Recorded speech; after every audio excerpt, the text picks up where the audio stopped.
같이 읽겠습니다. 시작. 7계명 위한 7가지 조언. 여러분 10계명 강의를 하고 있는데 마음으로 부담이 되십니까? 혹 예수님께서 계명을 확대하고 강화해서 하셨듯이 우리가 이 10계명을 확대하고 강화해서 묵상하는 이 가르침, 이 여러분 마음에 부담이 되신다면 이 신명기 10장 13절 말씀을 꼭 기억하십시오. 내가 오늘 내 행복을 위하여. 이 10계명은 우리에게 주신 명령은 우리의 행복을 위해 주시는 규례입니다. 특별히 오늘 10계명 7계명이 더욱 그러합니다. 오늘 본문 18절 말씀, 간음하지 말지니라. 이 히브리어 간음이라는 단어는 나프라는 단어를 쓰는데요, 결혼이라는 제도 밖에서 이루어지는 모든 육체 관계를 성경은 간음이라고 말합니다. 하나님은 이 육체 관계를 이 부부 안에서만 우리에게 허락하셨고, 그것을 창세기 2장 24절 말씀을 통하여서 남자가 부모를 떠나 그의 아내와 합하여 둘이 한 몸을 이룰지니라 라고 이 가정 가운데서 합해지는 것, 이 합하여라는 말의 뜻은 악교풀로 붙이는, 그러니까 완전히 하나가 되어지는, 육체의 결합뿐만 아니라 모든 것이 하나가 되어지는 그 역사를 말해주고 있습니다. 그리고 이 부부 사이 안에서 그 성의 축복을 누리라고 잠언 5장 18절에서 19절은 말합니다. 내 샘으로 복되게 하라. 내가 젊어서 취한 아내를 즐거워하라. 그는 사랑스러운 암사슴 같고 아름다운 암노루 같으니 너는 그의 품을 항상 족하게 여기며 그의 사랑을 항상 연모하라 라고 가르쳐 줍니다. 그런데 이 성경의 가르침은 세상이 오늘날 우리에게 전하는 메시지와는 참으로 다릅니다. 총신대 김지찬 교수님이 쓰신 데칼로그라는 책에 보면 재미난 이야기, 꾸며낸 이야기가 하나 나옵니다. 모세가 10계명을 받고 이스라엘 백성들에게 갔을 때 이렇게 물었다고 합니다. 내가 하나님 앞에 갔다 왔는데 좋은 소식과 나쁜 소식이 있다. 뭐부터 들을래? 라고 물었답니다. 그래서 좋은 소식이요 했더니 그 수만 가지 계명 중에 내가 하나님하고 딜해서 10개로 그 계명을 줄였다.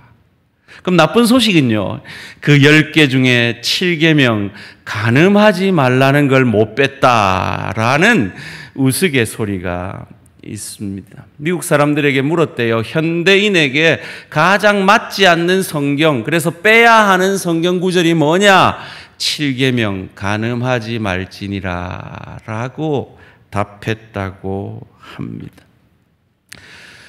제가 1999년 10월 30일 날 결혼을 하고 11월 초에 1일 날 신혼여행을 하와이로 갔습니다.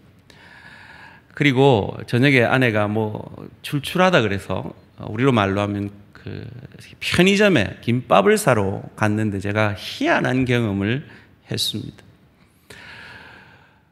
내려간 호텔 아래 야한 옷을 입은 예쁜 여자들이 더글더글한 겁니다. 깜짝 놀라서 이게 뭔 일인가 하고 눈이 휘둥그레져 있는데 어떤 백인 여자가 저한테 찾아와가지고 턱턱 두드리면서 묻습니다. 아주 능숙한 한국말로 100불 있어요? 이럽니다. 그 여자가 그 말을 왜 외웠을까요? 그 말 한마디로 비즈니스를 얻어본 경험이 있기 때문일 것입니다. 저는 목회를 하면서 가장 충격적인 2가지 사건을 기억합니다. 그 하나는 제가 막 신학을 시작할 때 저를 가르치셨던 은사 목사님이 그 교회 여자 청년을 건드려서 임신을 시키고 그것을 어떻게든 무마하려다가 어찌할 수 없이 들통이 나서 야반 도주를 했던 사건이 있습니다. 그리고 제가 휴스턴에서 목회를 마감할 무렵에 실행위원회, 우리로 말하면 당회원이었던 권사님 한 분이 우리 교회 방문했던 늙은 아저씨와 바람이 난 참 기가 차고 코가 찬 그런 경험을 한 기억이 있습니다. 제가 자료를 찾다가 이 장경동 목사님 보지는 않았습니다만은 설교 제목이 재밌어요. 경로당도 뜨겁더라. 무슨 말입니까? 이 성의 문제, 이 7계명의 문제는 목사도 예외 없이, 나이 드신 분들도 예외 없이 넘어질 수 있는 계명이라는 말입니다. 구약 아스타롯이라는 팔레스타인의 신은 성욕의 신이었습니다. 그래서 그들의 성전에서 음녀와 성행위를 함으로 그들이 축복을 받는다라고 믿었던, 마치 오늘 이 시대가 성이 우리에게 기쁨을 준다라고 믿고 계명을 넘어서서 성을 누리고 있는 것과 같은, 다른 말로 하면 이 성의 유혹은 신적인 유혹이라고 해도 과언이 아닐 정도의 어려운 문제입니다.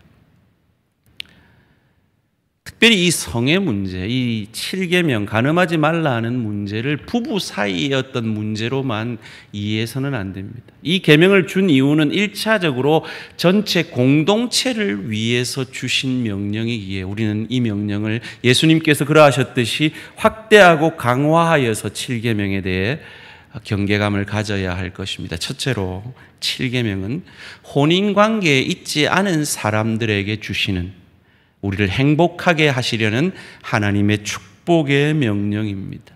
성경은 꼭 결혼하라고 말하지 않습니다. 오히려 할 수 있거든 결혼하지 말라라고 말합니다. 고린도전서 7장 8절 9절 말씀입니다. 내가 결혼하지 아니한 자들과 과부들에게 이르노니 나와 같이 그냥 지내는 것이 좋으니라. 결혼하지 말라는 겁니다. 그런데 만일 절제할 수 없거든 결혼하라. 정욕이 불같이 타는 것보다 결혼하는 것이 나으니라. 이 말을 통해서 우리는 어떤 하나님이 가지신 윤리를 도출해낼 수 있습니까? 성은 결혼관계 안에서만 표출될 수 있는 하나님의 축복이라는 겁니다. 그렇지 않으면 굳이 결혼하지 않았다고 해서 절제할 이유가 없는 것입니다. 결혼하지 않은 사람들에게 절제할 수 없거든 결혼하라고 했다면 이 성의 축복은 결혼 안에서만 누릴 수 있는 하나님의 축복, 하나님의 계명이라는 것입니다. 혼전 성관계에 대해서 오늘 이 시대는 심지어 교회까지도 지나치게 관대화되어 있습니다. 혼전에 임신한 것을 혼수라고 표현하는 시대에 우리는 살고 있습니다. 그런데 하나님의 말씀으로 돌아가야 합니다.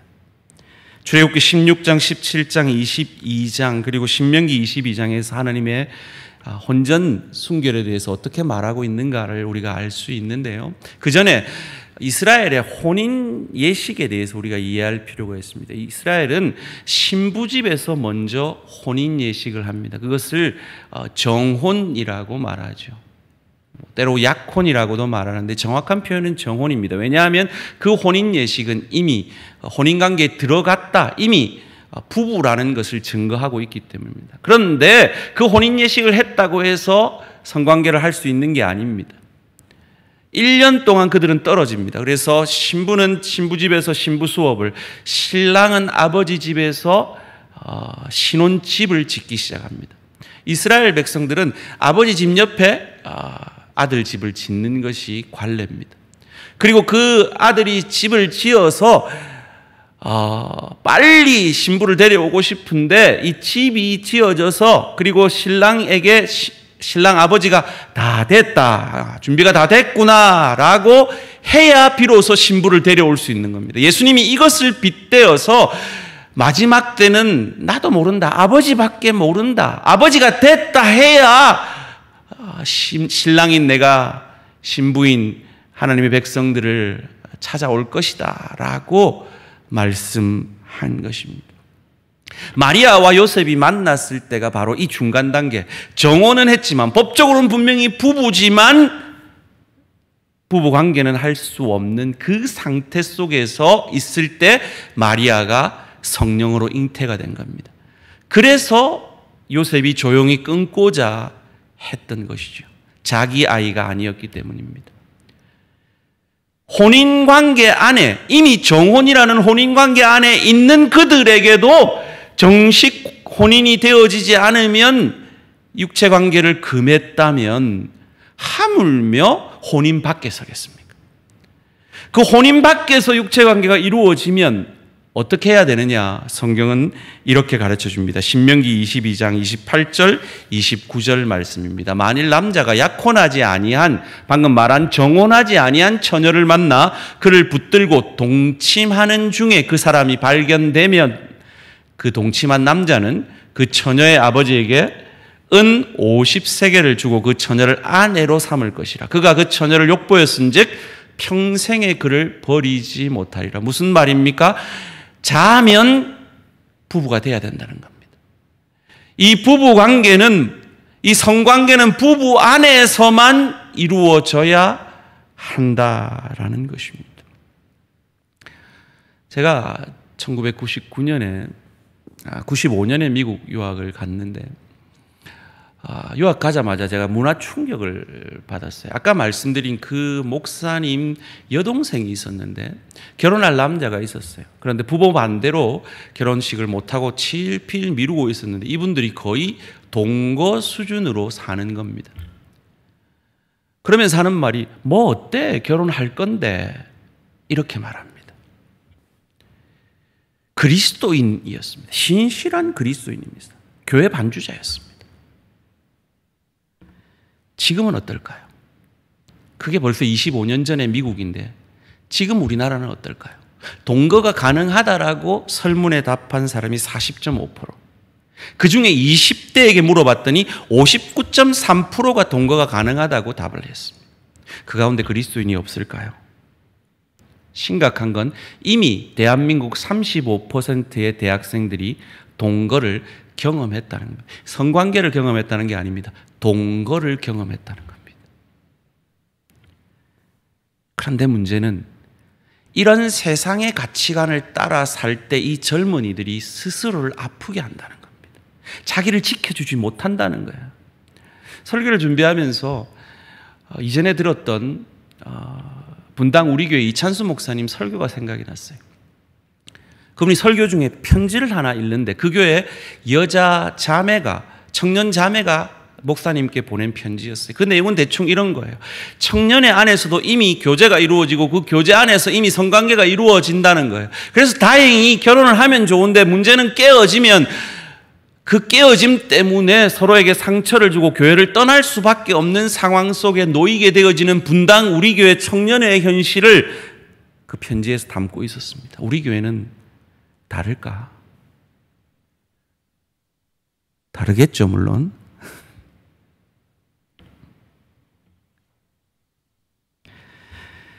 노을에 강균성이라는 지난 다니엘 기도회 작년 강사로도 나왔던 그 친구가 라디오스타라는 쇼프로에 나와서 자기가 혼전 순결을 서약했다라는 그 고백을 했을 때 그게 있는 모든 사람들이 비웃었습니다.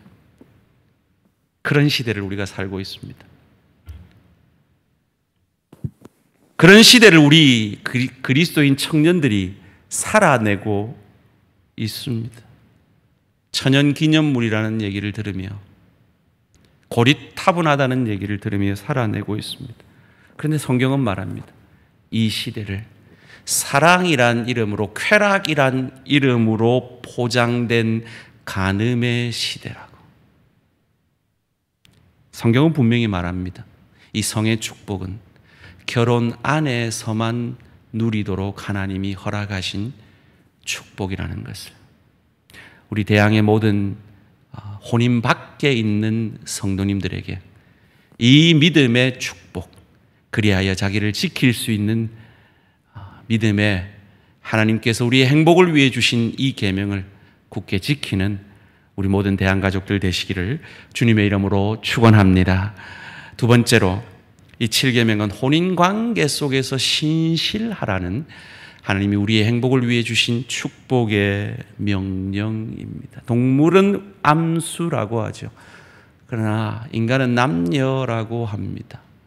종족 번식을 위한 것은 동일할지 모르나 동물에게, 짐승에게 없는 하나님이 우리에게 주신 축복이 무엇입니까? 관계라는 축복입니다. 아담에게 기막힌 세상을 모든 것이 네 것이라고 주셨지만 아담은 허전함을 느꼈습니다. 왜요? 남녀라는 관계에 있지 않았기 때문입니다. 모든 것을 가진 아담에게, 만족하지 못하는 아담에게 주신 축복이 이 남녀의 축복이요, 부부의 축복입니다. 그래서 에베소서는 영광스러운 교회와 하나님과의 관계를 남편과 아내의 관계로 비유할 정도로 이 관계는 영광스러운 겁니다. 이 관계는 축복된 관계인 것입니다. 나와 그것이 아니라 나와 너를 넘어 악교풀이 하나 되듯 한 몸이 되어지는 관계. 그런데 이 최고의 관계를 깨는 것이 간음입니다. 하나님은 절대 이혼하지 말라 했지만 단 하나의 예외를 두셨는데 그 예외가 간음일 정도로 이것은 심각한 죄입니다. 인간을 짐승으로 만들고 물질로 만들어버리는 죄입니다. 이 시대 사단이 하나님의 사람들을 넘어뜨리는 가장 최고의 무기라고도 합니다. 우리는 예수님께서 확대하고 강화하셔서 이 십계명을 해석하셨던 그 구절 앞에 서야 합니다. 마태복음 5장 28절 말씀 함께 읽습니다. 시작. 나는 너희에게 이르노니 음욕을 품고 여자를 보는 자마다 마음에 이미 간음하였느니라. 여기서 중요한 단어는 품고라는 단어입니다. 여러분, 성욕은 본능입니다. 우리가 만약에 성욕이 없었다면 아마 인류는 벌써 멸망했을지 모릅니다. 우리 모두는 성욕을 가지고 있습니다. 그리고 성욕이 틈틈이 일어납니다. 특별히 젊은 남자들일수록 더 왕성하다라고 하죠. 심지어 눈 깜빡깜빡 하는 정도로 성욕이 일어난다라는 말도 하곤 합니다. 귀한 겁니다. 이 성욕은 하나님이 주신 축복입니다. 그러나 그 성욕을 하나님의 뜻 밖에서 품을 때가 문제라는 거예요. 이것을 마틴 루터는 새가 지나가다가 네 머리에 똥을 싸는 건 어쩔 수 없다. 그러나 네 머리에 집을 짓고 거기서 똥 싸는 건 허락해서는 안 된다라고 이 성의 축복을 어찌 다루어야 함을 얘기해 주고 있습니다. 스님 두 사람이 깊은 개울을 지나려고 하는데 그곳에서 개울이 너무 깊어서 지나지 못하는 처녀를 발견합니다. 그래서 그 처녀를 한 스님이 업어주겠다고 해서 업고 갑니다. 그런데 남은 스님이 너무 부러운 거예요. 나도 처녀 한번 업어봤으면. 근데 그렇게 표현 못하고 개울을 건너고 나서 계속해서 그 처녀를 업었던 스님을 공격합니다. 어떻게 스님이 돼가지고 불경건하게 처녀를 업을 수 있느냐고. 참다 스님이 한마디 합니다. 나는 아까 벌써 그 처녀를 내 등에서 내려줬는데 당신은 아직도 그 처녀를 업고 있군요. 선하고 아름다운 삶이라는 책을 쓴 제임스 브라이언 스미스라는 목사님이 이런 간증을 합니다. 아름다운 바닷가에서 두 사람이 경건에 대해서 깊이 있는 토론을 하며 하나님에 대해서 묵상을 하는 시간을 가집니다. 그런데 그 옆에 비키니를 입은 여인이, 아름다운 여인이 지나갑니다. 하나님에 대해서, 경건에 대해서 얘기하던 이 두 신실한 하나님의 사람들이 자기도 모르게 고개를 그쪽으로 돌렸다라는 간증과 함께 음욕을 품는다는 것은 고개를 돌리는 것이 아니라 고개를 돌려 어쩔 수 없이 내 성욕에 따라 이끌린 그 뒤에도 그것을 묵상하고 그것을 따라가는 것이라고 말하고 있습니다. 품지 말아야 합니다. 품으면 알을 낳기 때문입니다. 병아리를 낳기 때문입니다.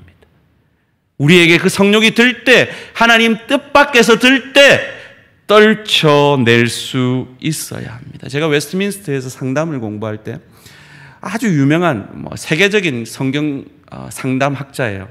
근데 그분이 정직하게 이런 간증을 하는데 제게 너무 도전이 돼서 아직도 기억이 납니다. 이분이 브라질에서 이 성경적 상담학에 대해서 강의를 하고 이제 공항에 왔는데 아무도 없고 특별히 낯선 나라고 특별히 긴장 가운데 강의를 하고 난 뒤에 사람은 풀리거든요. 그때 유혹이 올 수 있다는 거예요. 자기에게도 유혹이 왔다는 거예요. 껌을 사려고 하는데, 뭔가를 사려고 하는데 옆에 음란 잡지가 보이더래요. 자기도 모르게 손이 갔대요. 그리고 집어들었다가 정신을 차리고 다시 놨대요. 떨쳐버렸대요. 그리고는 공항 비행기를 타러 갔더니 옛날에 9.11 전이겠죠. 그때 자기 강의를 들었던 학생들이 교수님 환영한다고 한 무리가 거기에 와서 교수님을 기다리고 있더랍니다. 그때 교수님 손에 그 음란 잡지가 들려 있었다면 어땠을까요? 떨쳐내어야 합니다. 사랑하는 성도님들, 성령 충만하십니까? 성령이 여러분 안에 계십니까? 성령님과 함께 음란 영화 보시겠습니까? 품지 말아야 합니다. 중요한 건 이것을 위해 부부가 서로 도와주어야 한다라고 성경은 말합니다. 고린도전서 7장 4절 5절입니다. 아내는 자기 몸을 주장하지 못하고 오직 그 남편이 하며 남편도 그와 같이 자기 몸을 주장하지 못하고 오직 그 아내가 하나니. 여러분 지금 이 말을 너무 드라이하게 지금 번역을 해놔서 제가 이거를 실제적으로 번역을 해볼게요. 아내가 성욕이 일어날 때는 남편이 그 성욕을 받아주어야 하며 남편이 성욕이 일어날 때는 아내는 그 성욕을 받아주어야 한다. 5절 말씀, 서로 분방하지 말라. 저는 이 말씀을 이렇게 이해하기 전까지는 각방 쓰면 안 되는 걸로 해석을 했어요. 근데 제가 신방 다녀보니까 우리 성도님들 대부분 나이 드신 분들 각방 쓰시더라고요. 각방 쓰지 말라는 말이 아니에요. 성적 의무에 대해서 외면하지 말라는 거예요. 다만 기도할 틈을 얻기 위하여 합의상 얼마 동안은 그럴 수 있다는 거예요. 얼마 동안은 거절할 수 있어요. 지금 내가 기도 중이니까 내가 지금 잠시만 좀 기다려주세요 할 수는 있다는 거예요. 이는 너희가 절제 못함으로 이 세상의 성적 유혹 가운데 내 배우자가 빠짐으로 말미암아 사단이 그 가정을 시험하지 못하게 하려 함이라. 여러분 이런 해석으로 이 본문을 들어보셨습니까? 저도 저희 장인 어른 댁에 있는 안산 동산교회 김은중 목사님의 설교 테이프를 듣기 전까지는 제가 이렇게 해석을 못했어요. 그런데 이렇게 해석을 한 설교 테이프를 그 교회에 처할머니를 도살피러 갔다가 그 교회에 참석했던 뉴욕에 사는 저희 장인어른이 듣고 은혜를 받아서 그 테이프를 일부러 사와가지고 우리 처갓집에 그 테이프가 있었어요. 왜 사왔을까요? 우리 권사님들 대답해 보세요. 왜 사왔을까요? 우리 장모님 들으라고 사오셨겠죠. 속된 말로 남자들은 숟가락 들 힘만 있어도 성욕이 있다 그러죠. 모르겠어요. 각 가정의 형편이 다를지는 모르겠습니다만은 도와주십시오. 여러분의 남편을 도와주시고 여러분의 아내를 도와주셔야 합니다. 이 악한 세상에서 이 가정을 지키기 위해 도와주셔야 됩니다. 남자분들도 마찬가지예요. 제 사랑의 언어, 5가지 사랑의 언어 중에 제 사랑의 언어는 육체적 접촉과 칭찬하는 말이에요. 그래서 저는 육체적 접촉의 사랑을 느껴요. 근데 저희 아내 제1 사랑의 언어는 봉사예요. 그리고 함께하는 시간이에요. 대부분 여자분들이 남자들은 시각에 바로 반응하고 자극해서 성욕이 일어나는데 여자들은 정서적 안정감 가운데 사랑받고 있다는 느낌 가운데 성욕이 일어나는 경우가 많단 말이죠. 그러니까 남자들이 자기 성욕이 일어난다고 해서 무조건 내 필요를 채우라 하기 전에 그 여자들의 정서적 필요에 대해서 만족시켜주는, 저 같으면 저희 아내가 좋아하는 집 청소하고 설거지 깨끗하게 해놓고 아내가 좋아하는 차를 타놓고 그리고 아내가 1시간 동안 수다 떨게 만들어줘서 충분히 정서적 공감을 한 이후에 옆구리 한번 쑤셔보는 거죠. 오늘 우리가 읽은 본문이 바로 이 말이라는 거예요. 그런데 한국 교회는, 한국 그리스도인, 특별히 여자 성도님들은 이 말씀을 이렇게 이해하지 못해서 그런 남편을 도와주는 일, 아내를 도와주는 일에 외면할 때가 있다는 것입니다. 소원합니다. 우리 모든 대항의 부부들은 서로가 이 음란한 시대에 시험 들지 않도록 서로에게 봉사함으로, 서로의 필요를 채워줌으로 도와주는 우리 모든 성도님들 되시기를 주님의 이름으로 축원합니다. 세 번째로 7계명은 하나님의 관계 속에서 신실하라는 축복의 명령입니다. 고린도전서 6장 19절 20절은 우리가 얼마나 영광된 존재인지를 이렇게 말합니다. 너희 몸은 너희가 하나님께로부터 받은 바 너희 가운데 계신 성령의 전인 줄 알지 못하느냐. 너희는 너희의 것이 아니라 값으로 산 것이 되었으니 그런즉 너희 몸으로 하나님께 영광을 돌리라. 우리가 왜 서로를 도와주어야 합니까? 그 하나님의 뜻이 이루어질 때 하나님이 영광을 받으시기 때문입니다. 특별히 믿지 않는 사람과 결혼을 고민하고 계시다면 이 말씀 앞에 회개하시기 바랍니다. 고린도후서 6장 14절 말씀입니다. 너희는 믿지 않는 자와 멍에를 함께 매지 말라. 의와 불법이 어찌 함께하며 빛과 어둠이 어찌 사귀며. 이미 믿지 않는 분과 살고 계신 분들이 계십니다. 성경은 분명히 말합니다. 그분 상대가 헤어지기를 원치 않으면 같이 살아라. 혹 너희로 인해 그가 거룩해질지 않으냐. 그러나 혼자 사는 사람이라면 반드시 믿는 것이 결혼의 조건이, 가장 우선되는 조건이 되어져야 한다는 겁니다. 여러분, 믿는 사람하고 살아도 이래 힘든데 안 믿는 사람하고 살면 얼마나 더 힘들겠습니까? 우리의 행복을 위해 주신 말씀입니다. 세계적 대재벌인 폴 게티라는 사람이 이렇게 말했대요. 내가 만약 2달 동안만이라도 가정의 행복을 가질 수만 있다면 내 재산을 다 쏟겠다. 이 사람 5번이나 결혼했어요. 한 번도 행복하지 않았던 거죠. 자기 만족을 위해서 소울메이트를 찾았던 거죠. 내가 그 사람에게 만족이 되어져야 한다는 생각을 하지 못했던 겁니다. 결혼은 내 만족이 아니라 나로 인해 상대방이 만족을 느끼게 함으로 거룩해져 가는 것이 결혼입니다. 음란의 문화, 인터넷만 켜도 나는 분명히 스포츠 기사를 읽고 있는데 나도 모르게 뻘거벗은 여자의 몸을 볼 수밖에 없는 이 환경 가운데 우리는 살고 있는 시대입니다. 그러기에 서로 도와주어야 합니다. 그럼 한번 여쭤볼게요. 입으로 말하지 마세요. 그냥 속으로 대답하세요. 큰일 납니다. 여러분, 아직도 여러분의 남편과 아내가 설레이고 가슴이 두근두근 하십니까? 제 앞에 그냥 전 장로님 눈이 제일 분명히 보이는데 전혀 그렇지 않다는 눈빛으로 저를 쳐다보고 계십니다. 제게 물어보신다면 아니죠. 지금도 설레이면 저 심장병 걸려 죽었습니다. 그런데 제게 다르게 물어보신다면, 지금도 여전히 제 아내가 사랑스러우냐고 물어보신다면, 저는 결혼 초보다 지금 제 아내를 더 사랑한다라고 고백할 수 있습니다. 제 아내가 더 이뻐졌거나 더 잘하기 때문이 아니라 그것이 남편으로서 하나님께 받은 제 소명이기 때문입니다. 그런 마음으로 내 아내를 볼 때 시편 기자의 고백이 내 고백이 되는 겁니다.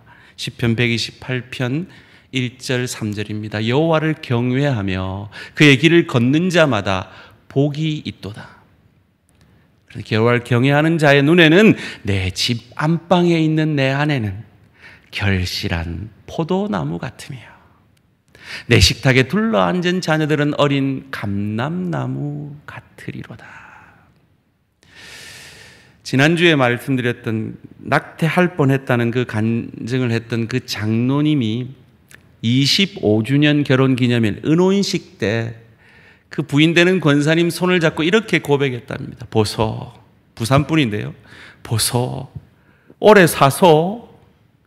이 부인이 너무 이쁘고 너무 사랑스럽고 설레이기 때문이 아니라 내 25년 동안 겨우 당신하고 이만큼이라도 맞춰놨는데 당신 일찍 죽으면 내 딴 여자랑 다시 이집 못한다. 저 아직 그때 결혼 전이었거든요. 이해가 별로 안 되더라고요. 근데 결혼 20주년을 앞둔 지금, 21주년을 앞둔 지금 저는 가슴으로 절절히 이 고백이 이해가 됩니다. 결실한 포도나무 같은, 겨우 맞춰지고 이제 겨우 서로 위해주고 이해해주고 사랑해주고 등 긁어주는,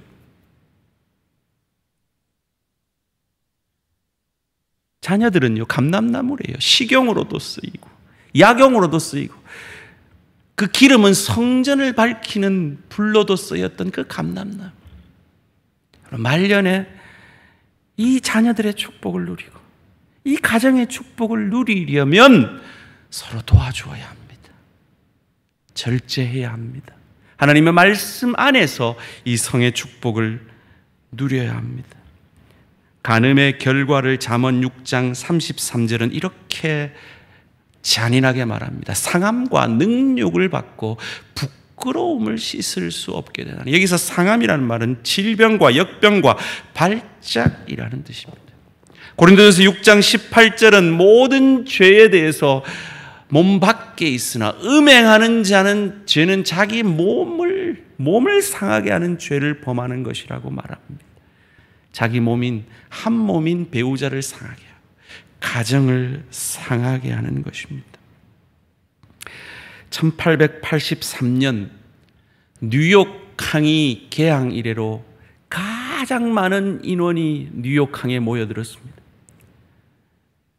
미국 군함이 뉴욕 항으로 들어오고 있었습니다. 그 군함 안에는 산 사람이 아니라 죽은 자의 유골이 들어 있었습니다. 그 사람은 티니지 주재 미 영사를 10년 하다가 그곳에서 사망했던 존 하워드 페인이라는 사람입니다. 그 사람이 죽고 난 이후에 그의 유언에 따라 31년 만에 미국이 군함을 보내서 그 유골을 가져오게 했습니다. 왜였을까요? 그 사람이 홈 스윗 홈, 즐거운 곳에서는 날 오라 하여도 내 쉴 곳은 작은 집 내 집뿐이라. 이 노래의 가사를 썼던 사람이었기 때문입니다.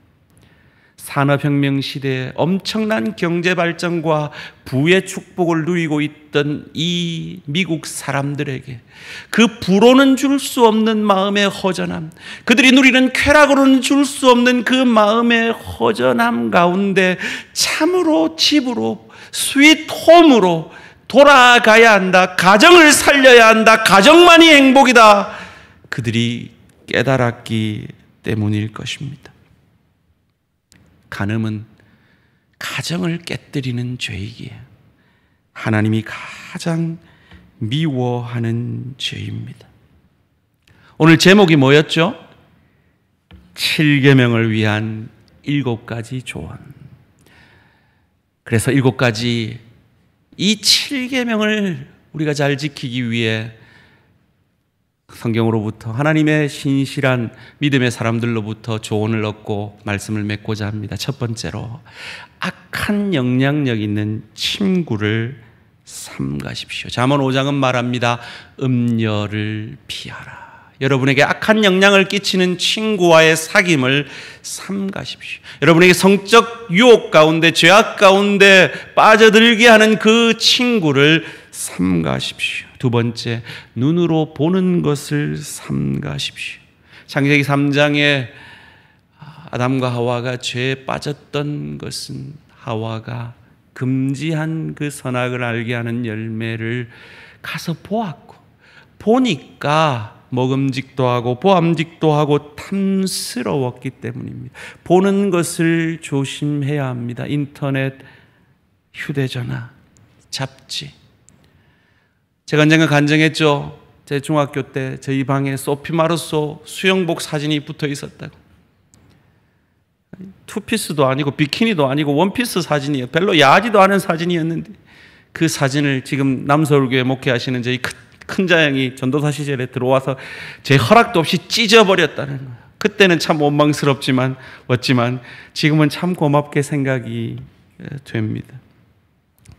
세 번째로, 유혹에서 피하십시오. 디모데후서 2장 20절은 이 성욕의 유혹에 싸우라 하지 아니하고 피하라고 말합니다.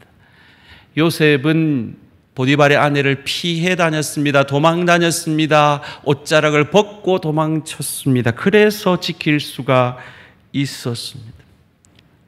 우리가 잘 아는 대로 초창기 위대한 신학자인 어거스틴은 젊었을 때 방탕한 삶을 살았던 사람입니다. 그가 회심 이후에 길거리에서 그가 방탕할 때 사귀었던 여인을 만납니다. 그 여인이 쫓아오면서 부릅니다. 나 몰라요. 나예요, 나. 그때 어거스틴이 말합니다. 그래, 너는 넌데 나는 내가 아니야.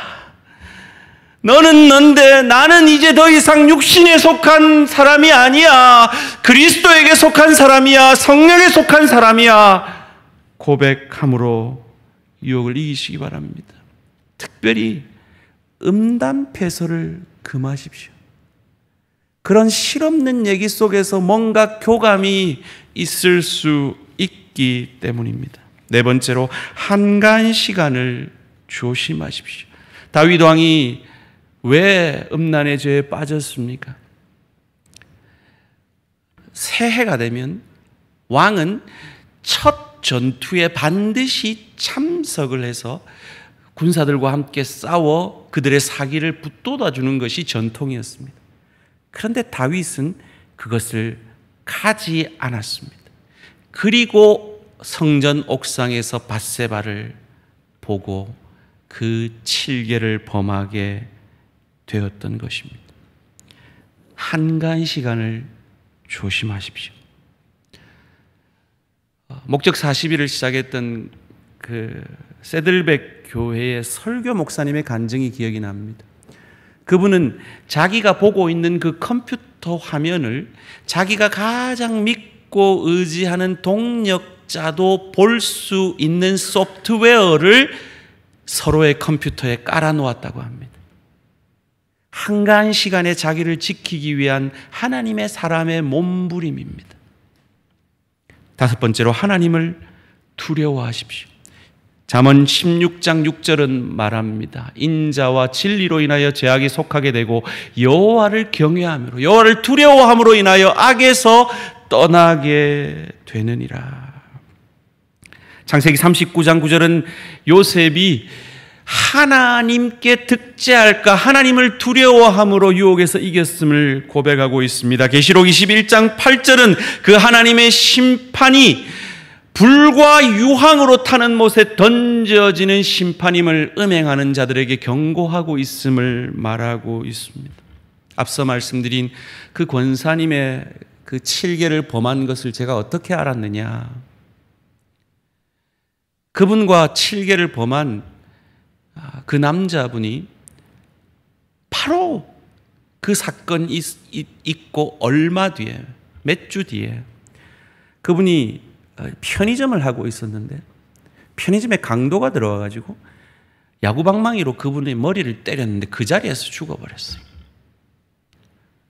정말 저희가 그때 하나님 살아계시구나, 정말 두렵고 떨림으로 우리가 하나님 앞에 살아야겠구나 생각한 시간이 있었습니다. 제롬이라는 신학자는 말합니다. 순간적인 쾌락을 얻는 대신 영원한 고통을 얻게 되는 것이 7계를 범하는 범죄라고 말합니다.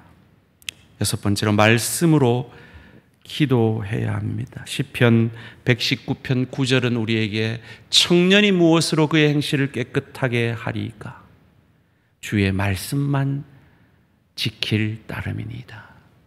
말씀만이 우리를 지켜준다라고 말합니다. 루터는 또한 말합니다. 정욕이 일어나면 기도하라. 기도하면 성령님께서 너를 주장하신다. 육체의 소욕은 성령을 거스리고 성령의 소욕은 육체를 거스린다. 우리 모두에게 성욕이 있습니다. 유혹이 있습니다. 그때마다 말씀 앞에 기도하며 성령 충만하려 노력할 때 우리는 그 음욕을 품지 아니하고 떨쳐버릴 수 있는 것입니다. 마지막으로 다시 시작하십시오. 우리는 이 말씀을 꼭 기억해야 합니다. 우리는 누구나 7계 앞에 넘어질 수 있는 사람입니다. 다윗이 그러했다면 하물며 우리이겠습니까? 나단 선지자의 정죄 앞에 다윗이 침상이 뜰 정도로 눈물로 회개하며 돌이켰을 때 하나님은 다윗에게 다시 기회를 주셨습니다. 음행한 연고로 사람들에게 잡혀와서 사람들이 돌 던질 준비를 하고 있던 그 여인 앞에 예수님은 너희 중에 돌 없는 자가, 죄 없는 자가 돌로 치라라고 말하셨습니다. 그리고 나도 너를 정죄하지 아니하노니 다시는 이 같은 죄를 범치 말라라고 그에게 다시 기회를 주셨습니다. 전설에 따르면 그 여인이 십자가상에 잡혀있던 그 제자들이 다 도망간 그 예수님을 끝까지 따라갔고 예수의 부활을 처음으로 목도했던 여인이 아닐까 얘기되고 있습니다.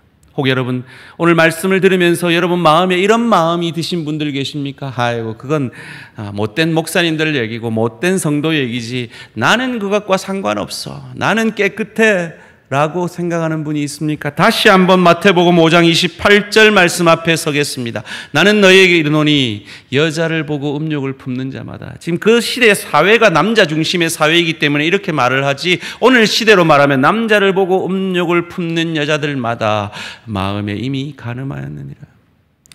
제가 이 말씀을 뉴욕에 있는 교회에서 설교를 했을 때 참 정직히 말씀에 반응하는 젊은 여집사님이, 저와 동갑인 여집사님이 제게 찾아와서 이렇게 얘기했습니다. 제가 그동안 그런 7계를 범한 사람들을 정죄하고 비난했는데 저도 같은 사람인 것을 정직히 고백합니다 하면서 고백하는 게 자기가 BTS의 광팬이래요.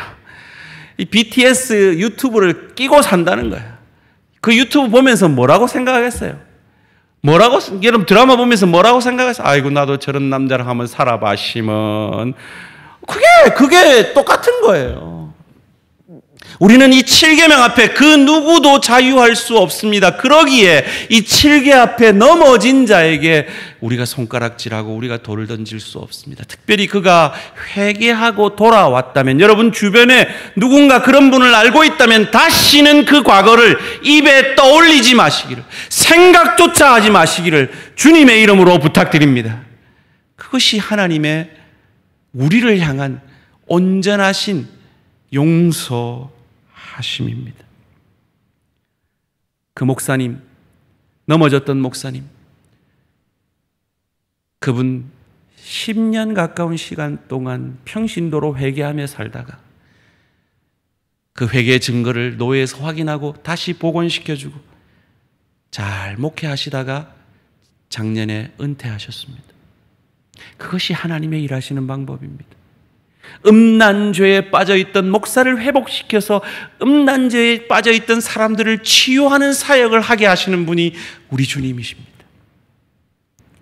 그 권사님, 그 뒤에 남편하고 이혼했어요. 여러분, 그 남편이 어느 정도의 미국에서 신분이 있는 분이었냐면, 여러분, 비행기 만드는 회사 보잉 아시죠? 보잉 부사장이었어요. 보통 사람이 아니었어요. 헤어졌어요. 근데 이 남편이 이 불륜을 저지른 아내를 설득하고 제발 다시 살아달라고 해서 다시 합했어요. 지금 잘 살고 계세요. 떠났던 교회도 다시 돌아왔어요.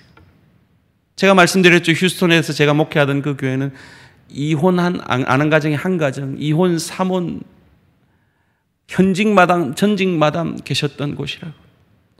그래서 그런지 그분들은 그 권사님을 받아주셨어요. 그런데 제가 가슴 아팠던 건 그 목사님의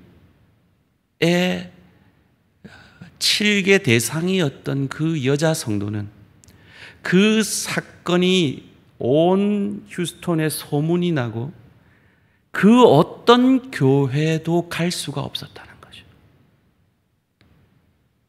들키지 않은 간음한 죄인들이 들킨 죄인들을 향하여서 저런 여자는 우리 교회 뭐다! 라고 했기 때문 아닐까요? 기껏 갔던 교회가 이단성이 있는 교회였습니다. 교회는 그래서는 안 됩니다. 우리는 들키지 않은 죄인들입니다. 여러분 가족 가운데 혹은 지체 가운데, 여러분 동료 가운데, 여러분 주변에 누군가가 넘어졌을지라도 다시 회복하고 일어섰다면 기억조차 하지 마시기를, 언급조차 하지 마시기를 주님의 이름으로 축원합니다. 강균성이라는 친구가 참 재밌는 게요, 라디오 스타라는 쇼프로에 다시 나왔어요. 다시 나와서 이 사회자들이 짓궂게 질문합니다. 그동안 안 넘어졌어?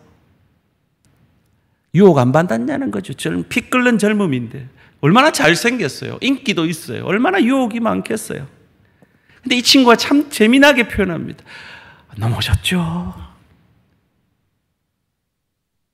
그런데 거기서부터 저는 다시 시작했습니다.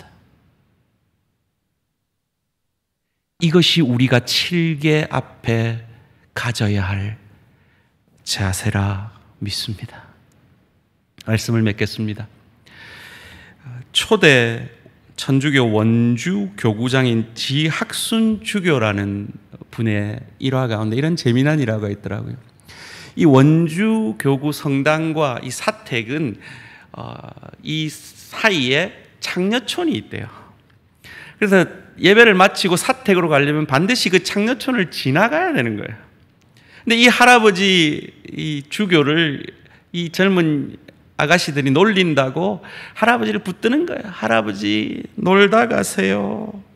할아버지 틈 있으면 놀다 가세요. 틈 없다. 할아버지 짬 있으면 놀다 가세요. 짬도 없다. 그럼 할아버지 새 있으면 놀다 가세요. 새도 없다. 여러분 이 정도로 하면 우리 같으면 막 그냥 역정을 낼 거 아니에요? 근데 이분이 지갑을 열어서 조그마한 지폐를 그 여인에게 주면서 옛다 사탕이나 사 먹어라. 여러분 저는 이 얘기를 들으면서 금식 기도 중에 유혹을 이기지 못하고 스프를 떠먹어버렸던 그 제자를 정죄받지 않기 위해 그 수프를 통째 마셔버렸던 성 프란시스가 생각이 났습니다. 우리는 7개 앞에 이런 긍휼의 마음을 가져야 할 것입니다. 우리는 누구나 이 계명 앞에, 율법 앞에 선 죄인들처럼 우리의 부족을 고백하지 않을 자가 없기 때문입니다. 그런 우리를 예수께서 있는 그대로 용납해 주셨기에 우리도 서로를 향하여 그 긍휼의 마음을 가질 수 있기를 주님의 이름으로 축원합니다. 특별히 우리 대항의 젊은이들, 이 강균성 씨처럼 결혼할 때까지 나는 순결을 지키겠습니다.